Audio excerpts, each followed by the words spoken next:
Tous et bienvenue dans cette nouvelle vidéo, nouveau retour de lecture audio cette fois, car oui, grâce à NetGalley encore une fois, j'ai pu avoir un SP d'un livre audio cette fois, je l'ai vu, c'est un Éric Foissier que j'avais pas encore lu, Éric Foissier que j'aime beaucoup beaucoup, notamment pour son Bureau des affaires occultes, et je l'ai vu mais en audio, je me suis dit allez, ça va me changer un peu un livre audio, j'ai absolument pas l'habitude, j'en ai fait que très peu des livres audio. Ça se compte sur les doigts d'une main le nombre de livres audio que j'ai déjà fait. Mais enfin, bref, je me suis dit, vas-y, j'étais chaud et je l'ai fait. Et je vais vous donner mon avis, comme d'hab, évidemment. Avant de commencer, t'auras remarqué, si tu me suis depuis un moment, j'ai claqué les lunettes. Oui, parce qu'en fait, je suis myope astigmate, j'ai des lunettes dans la vraie vie que je ne mets jamais pour mes vidéos. Pourquoi je les mets? Parce que j'ai mal à la tête, mal aux yeux aujourd'hui. Et du coup, voilà, je ne peux pas regarder mon écran sans souffrir, donc là, je suis obligé de les mettre. D'ailleurs, n'hésite pas à me dire dans les commentaires si tu me préfères avec ou sans mes lunettes, parce que si tu me dis que tu me préfères avec mes lunettes, je peux adopter les lunettes dans les vidéos, il n'y a aucun problème. Si c'est pour vous plaire, je suis prêt à tout. Et donc, c'est déjà beaucoup trop long comme intro. De quoi ça parle le livre? Et nous sommes en l'an. Alors, j'ai pris mes petites notes. 1498, le roi Charles VIII meurt dans son château d'Amboise. Donc, en gros, il se casse la gueule et il se claque la tête sur un linteau de pierre et il décède assez salement. Assez bêtement, j'ai envie de te dire. Et donc, toute la question, c'est qui l'a tué. Nous avons là donc un polar historique, qui est même très très historique, mais je vais y revenir plus tard. Et donc, qu'est-ce que j'en ai pensé? Oui, donc nous allons déjà aussi parler du doubleur qui s'appelle Vincent Violette, qui est un comédien, notamment comédien de doublage, qui a fait aussi pas mal de pièces de théâtre. Je suis allé voir sa page Wikipédia, donc allez la voir parce qu'il a fait plein de trucs. Il a fait plein de doublages dans les films. Le mec a doublé dans Jojo Bizarre Adventure, My Hero Academia, Ranma and Me. Il a fait plein de trucs, même encore aujourd'hui. Donc je tiens à dire que c'est lui qui a lu, c'est le livre audio, c'est lui, et ce mec a une voix. En tout cas, il a lu avec sa voix normale, j'imagine. Hein, voilà. Ce mec a une voix incroyable à écouter. Quand il est en mode lecture, il a une voix extrêmement agréable. Donc, je tiens à le souligner. Comédien de doublage beaucoup trop sous-coté, même encore aujourd'hui, je trouve. Moi qui suis un grand amateur de manga, d'anime. Franchement, voix très agréable à écouter, avec une bonne élocution, qui n'a pas une voix lente. Donc si j'ai trouvé ça un peu chiant, c'est pas de sa faute. Je tiens à le dire. Il a une voix très très très très grave, un peu suave, qu'il articule assez bien, très très agréable. Franchement très bien. Si il a amélioré, c'est si franchement, si je ne suis que mitigé, et si j'ai juste pas aimé, pas trop aimé cette histoire, c'est grâce à lui. Je pense que si j'avais lu le livre, j'aurais moins aimé. Donc si mon expérience s'est améliorée, je pense que c'est grâce à Vincent Violette. Donc je lui tire mon chapeau car quelle voix incroyable. J'aime beaucoup. On sent le professionnel. Et donc, qui va résoudre cette histoire? Donc, en fait, c'est marqué la saga d'Héloïse. Héloïse qu'on voit assez peu, puisque nous, en fait, nous sommes avec Bayard. J'ai complètement oublié son prénom. Le chevalier Bayard, donc j'imagine que c'est lui sur la photo, là, sur l'image, qui va mener l'enquête sur la mort du roi, enquête qui lui a été confiée par Anne de Bretagne, donc sa femme, qui veut savoir qui a tué son mari, évidemment. Et donc voilà, donc il va réussir à s'allier à la fille de l'apothicaire de Amboise, qui s'appelle Héloïse, évidemment. Et donc Héloïse qui a la particularité d'avoir un pied beau, qui fait d'elle une espèce de marginale, un petit peu, mais qui est une fille extrêmement intelligente et intéressante. Et qui est très agréable à suivre. Donc le duo Bayard-Héloïse, eh ben, je les ai bien aimés. Ils ont chacun une personnalité à la fois forte et différente. Ils sont très agréables à suivre. Euh, Ils sont touchants l'un et l'autre. Donc je ne vous dirai pas pourquoi, mais vous pouvez déjà le deviner, je pense. Euh, Donc non, non, non, un duo qui est assez complémentaire, qui est sympa à suivre, qui est agréable et c'est mon problème n'est pas là. Donc comme d'hab, les petites notes sur le téléphone, tu connais. Le langage, alors comme en fait c'est un polar extrêmement historique, qui est en fait c'est plus un roman historique que ce n'est un polar en fait. Le langage, du coup, donc c'est très de KPDP évidemment.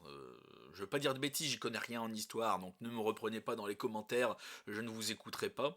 Parce que j'ai aucune prétention de connaître en histoire, donc c'est très moyenâgeux évidemment. C'est très à l'ancienne, et le langage aussi est assez soutenu, en fait, est suffisamment soutenu pour pouvoir en ralentir plus d'un pour que le jeu. Donc disons qu'en fait je comprendrai si vous me dites Bayard et le crime d'Amboise, donc cette saga historique, ça m'est tombé des mains parce que le langage est trop soutenu, je peux complètement le comprendre. Moi c'est un truc que j'apprécie plutôt bien, mais là j'avoue que moi-même ça m'a légèrement ralenti quand même. J'ai trouvé ça un peu longué à cause de ça. Parce que du coup, je trouve que ça a un peu ralenti le récit. Tu vois. Je sais pas si je suis assez clair. Moi, j'aime bien. Ça colle avec l'époque. C'est vraiment tout bien. C'est pas trop compliqué, mais je trouve que ça ralentit le récit quand même. Et moi, ça m'a ralenti un peu. J'ai trouvé ça, du coup, un peu trop laborieux pour une enquête en fait. Pour un roman historique, c'est parfait, ça colle avec l'époque et ça raconte ce que ça doit raconter de très bonne manière. Mais parce qu'en fait moi c'est le crime d'Amboise qui m'intéressait forcément. Mais pour une enquête, pour un polar, c'est un peu trop ennuyeux. Mais pour un roman historique, c'est parfait. Donc finalement, c'est même pas un reproche finalement. C'est même pas un reproche parce que c'est comme ça doit être. Oui, j'ai quand même eu mal à suivre. Le rythme est lent. Encore une fois, le rythme de l'histoire, je l'ai trouvé assez lent. Euh, Même le rythme de l'enquête, en fait. C'est pas qu'il se passe pas grand chose. L'enquête suit son cours, ça a un début, un milieu, une fin. Il se passe des trucs, il y a des petits rebondissements, tout ça. Mais ouais, j'ai trouvé le rythme lent. Malgré le fait que je l'ai lu en audio et que je sais plus le nombre d'heures que ça fait. Attendez, je vais regarder vite fait. Oui, attendez, chapitre 1, attendez, vous m'en voulez pas, hein? Ah mince, on peut pas le voir. Si, 9h30, ça dure 9h30. Donc j'ai mis en gros 2 3 jours à l'écouter, j'ai fini ce matin. Et je me dis que j'ai bien fait de le prendre en livre audio parce que je pense qu'en mode lecture, vraiment avec le livre, ou même en e-book, mais en mode lecture, j'aurais trouvé ça encore plus chiant. Je pense. Parce que j'aurais trouvé ça encore plus lent. L'enquête est lente aussi. Il y a peu d'éléments finalement. On voit Bayard qui fait des pieds et des mains pour réussir à avoir de maigres éléments de droite, de gauche. Qui va fouiller à droite, qui trouve un élément qui va à gauche, voilà, il va d'un point A à un point B, il cherche, il interroge. Ouais, lui il se démène, mais ouais, j'ai trouvé ça un peu laborieux. Surtout avec ce langage un peu soutenu qui colle avec l'époque, encore une fois, c'est même pas un reproche, mais voilà, c'est un mélange qui fait un peu longué. Un peu longué. Les personnages, j'en ai parlé. Le contexte historique, après, encore une fois, j'y connais rien en histoire. Je demanderai à mon pote prof d'histoire, d'ailleurs, si c'est des choses qui collent bien. Mais le contexte historique, voilà, est vraiment très bien retranscrit. On y est, je veux dire, on y est. Rien que par la façon de parler des personnages, les descriptions, on y est complètement. On est plongé en 1498 à Amboise avec Anne de Bretagne, avec le roi, avec toute la cour. On y est, il n'y a aucun problème et c'est vraiment très plaisant. Si vous aimez ça, allez-y. Allez-y, prenez plutôt ça comme un roman historique qui a une petite enquête par-dessus et pas l'inverse, un polar qui est un peu historique. Voilà, parce que la plupart des polars historiques, c'est plus le côté polar qui est mis en avant que le côté historique. Là, c'est l'inverse. énorme côté historique, mais t'as une petite enquête qui se passe à côté finalement. Le coupable, bon, alors le crime, il pète pas trois pattes à un canard, je trouve.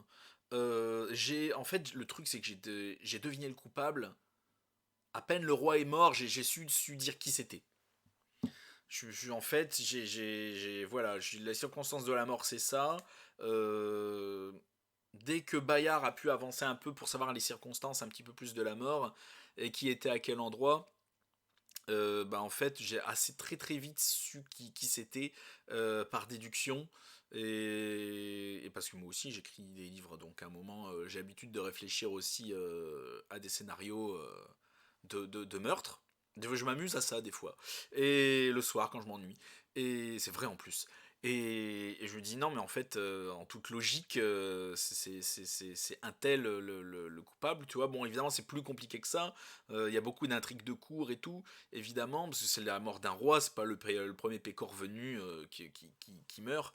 Mais j'ai trouvé ça assez évident. Donc la fin m'a pas surprise. Après il y a des rebondissements par rapport à Héloïse et tout.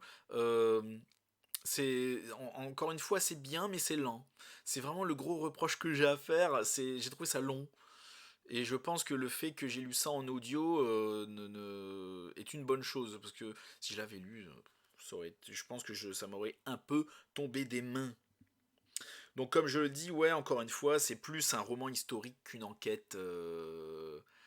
Mais si vous pouvez, je vous conseille vraiment l'audio par rapport avec la douce voix grave et suave de Vincent Violette, qui a un vrai plus, je trouve, qui a une vraie valeur ajoutée que le papier. Que je pourrais complètement comprendre si ça vous tombe des mains. Après, j'ai vu les notes sur Babelio et les critiques, il est très bien noté, très bien critiqué. Il a écrit ça bien avant le Bureau des Affaires Occultes. Il est sorti en 2012, je crois. Et il est ressorti plusieurs fois dans plusieurs maisons d'édition. J'ai vu ça sur Babelio. Il y a plusieurs éditions de ça un peu partout. Donc si ça vous intéresse, vous pouvez le trouver facilement, je pense. Après, si tu es une chroniqueuse ou un chroniqueur, va sur NetGalley, il est proposé. J'ai eu aucun mal à me le procurer.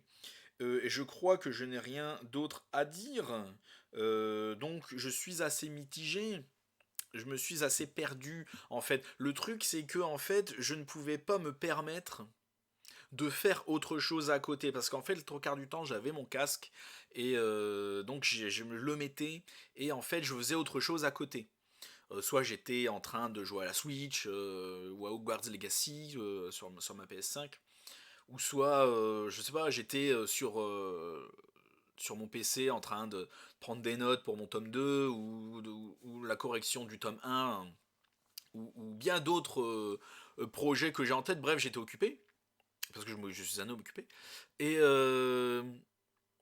et ben en fait, je me suis rendu compte que c'était pas possible de faire autre chose à côté. J'ai eu du mal à suivre en faisant autre chose à côté, parce que les trois quarts du temps, c'est ce que les gens font, rassurez-moi. Quand vous écoutez un livre audio, n'hésitez pas à le dire dans les commentaires. Vous faites autre chose à côté, vous vous occupez. Genre, vous vous posez pas dans votre canapé, vous écoutez votre truc et puis il se passe rien, tu vois, c'est awkward. Et moi, j'étais toujours occupé, mais j'avais du mal à suivre à cause justement de ce langage soutenu, où des fois je revenais 10 secondes en arrière, en mode, attends, il a dit quoi là? Parce qu'il y a certaines descriptions d'événements ou de choses que j'ai pas forcément pigé sur le moment, parce que je devais me concentrer parfois sur ce qui se disait.